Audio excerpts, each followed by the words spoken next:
public is conditioned to watch the skies for incoming missiles, a relic of Cold War launch-on-warning protocols. This is a deliberate misdirection. The kinetic cost of symmetric warfare is prohibitive, and, as Israeli requests to the U.S. to halt strikes on Iran demonstrated, the preferred outcome for state actors is non-escalation. The real vector of attack is not a bang, it is absolute silence. Analysts at RUSI and CSIS have mapped the critical vulnerability, not in orbit, not in silos, but on the ocean floor. The global economy, from financial transactions to logistical commands, runs through a handful of undersea fiber optic cables. This is the central nervous system of the modern state. Severing it is not an act of war, it is a systemic kill switch. Simultaneously, the state's eyes are blinded. Low Earth orbit satellites, essential for GPS, communication, and surveillance, are neutralized not by missiles, but by targeted lasers or signal jamming.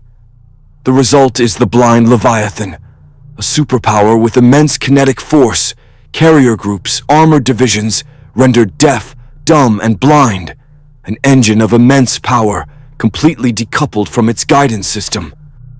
The Leviathan is now a liability to itself. It cannot project force. It cannot coordinate internal security, leaving it vulnerable to leaderless mobs creating civil disorder. And it cannot participate in the global financial system. Its strength becomes a stranded asset. This isn't a scenario. It is a solvency crisis triggered by an unattributable, low-cost, high-leverage attack.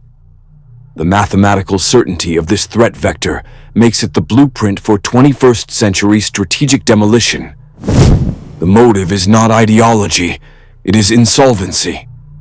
A nation-state does not pivot to high-risk, asymmetric warfare out of choice.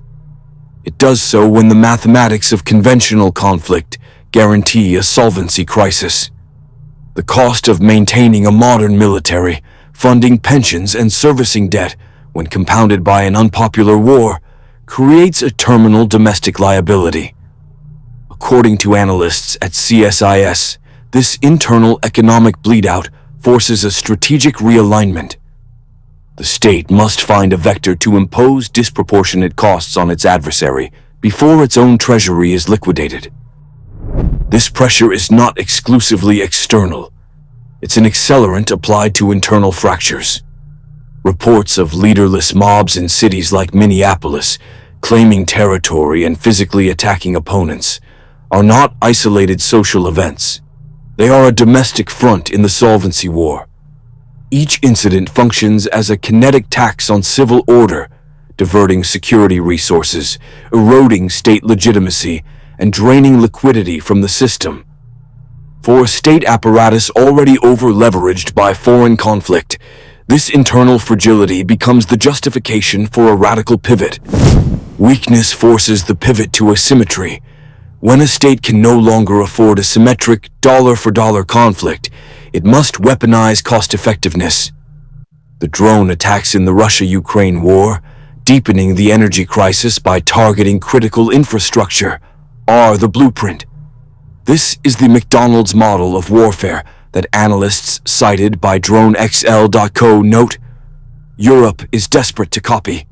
Low-cost, mass-produced, high-leverage assets designed to neutralize targets. Orders of magnitude more valuable. The objective is not battlefield victory. It is to engineer a financial collapse in the adversary's system. The final stage of this strategy is trapping the superior power in a paralysis of response. The kinetic cost of retaliation becomes strategically and economically prohibitive. When Benjamin Netanyahu reportedly asked Donald Trump to halt strikes on Iran, as documented by the Jerusalem Post, it was an admission of this very trap. A full-scale kinetic response risks an uncontrolled cascade, a wider war that would bankrupt the initiator.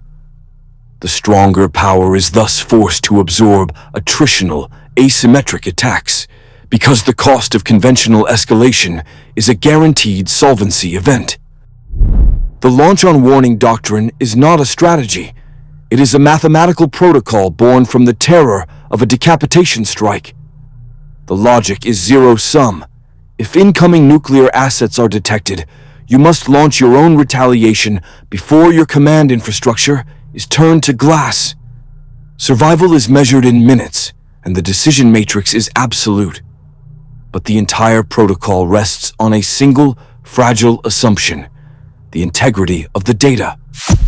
This assumption has been rendered obsolete.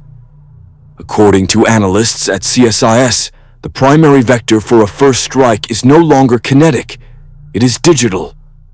A sophisticated cyber attack does not need to disable a silo. It only needs to blind the satellite and radar systems that feed the command network. This creates what military strategists call the fog of digital war. The commander is presented with two possibilities, both catastrophic.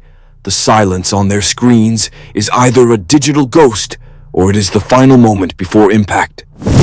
The dilemma is a perfect solvency trap. To hesitate is to risk complete annihilation if the threat is real. To launch is to initiate global thermonuclear war based on what could be spoofed data, a phantom. The attacker forces the target to choose between two forms of self-destruction. The kinetic cost of the attack is zero. The strategic leverage is absolute. They have weaponized the defender's own strength, turning a multi-trillion-dollar defense apparatus into a hair-trigger liability. This is the pinnacle of asymmetric escalation, the same principle that allows drones to cripple energy infrastructure, as seen in the Russia-Ukraine war, is applied at the strategic level. It forces a state to choose between absorbing unsustainable losses or triggering a ruinous overreaction. Strength, complexity, and centralization have become the primary vulnerabilities.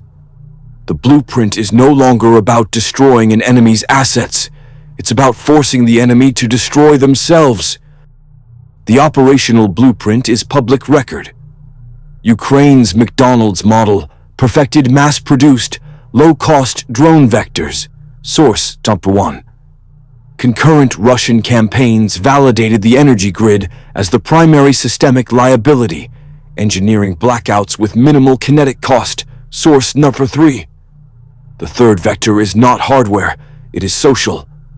The Minneapolis model demonstrates how NGO-funded, leaderless mobs can execute localized paralysis and asset denial, creating a shield of civil chaos. Source: Number 4. This is the asymmetric escalation triad: cheap drones, grid attacks, synthetic mobs. The fear of escalation is the primary control mechanism. When facing asymmetric attacks, conventional powers enter a solvency trap, a concept validated when Israeli leadership urged a halt to U.S. strikes on Iran to avoid an uncontrollable, economically ruinous response. Source: Number 2. The objective of the next phase is not to win a war, but to force this precise calculation onto a superpower.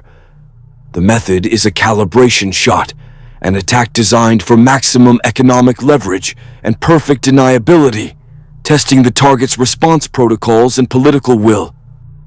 The calibration forecast for the next 12 months is the non-attributable paralysis of a Tier 1 U.S. coastal port. A low-signature kinetic attack utilizing a swarm of commercially derived drones will target primary power substations and automated crane control systems. This will be synchronized with pre-positioned, engineered civil unrest that blockades all logistical arteries. The event will last 48 to 72 hours. The direct damage will be negligible. The supply chain disruption will register in the billions. It will be officially logged as a complex systems failure. This is not a prediction of chaos. It is a statement of strategic logic. The test will be successful.